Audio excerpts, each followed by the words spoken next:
পাল্লেকেলেতে সিরিজের প্রথম টি-20তে বাংলাদেশকে 7 উইকেটে হারিয়েছে শ্রীলঙ্কা। এই নিয়ে টানা 6 টি-20 ইন্টারন্যাশনাল হারল বাংলাদেশ।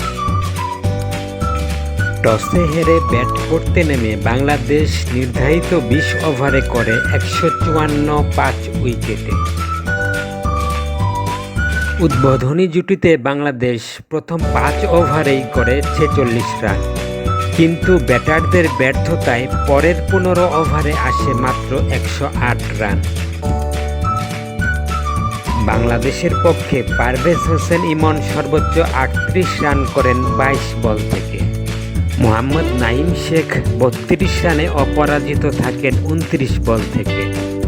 মেহেদী হাসান মিরাজ করেন 29 রান 23 বল থেকে। শামীম হোসেন 14 রানে অপরাজিত থাকেন 5 বল থেকে। এছাড়া তানজিদ হাসান তামিম 17 বলে 16, লিটন দাস 11 বলে 6 এবং তাওহিদ হৃদয় করেন 13 বলে 10 রান।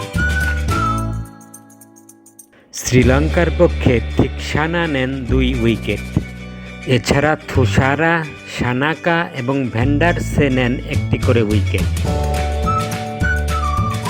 জবাবে শ্রীলঙ্কা ব্যাট করতে নেমে 7 উইকেট এবং 6 বল বাকি থাকতেই লক্ষ্যে পৌঁছে যায়।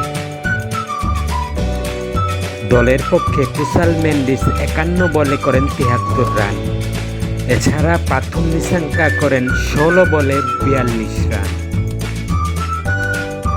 বাংলাদেশের পক্ষে সাইফুদ্দিন, মেহেদী মিরাজ এবং রিশাদ হোসেন নেন 1টি করে উইকেট।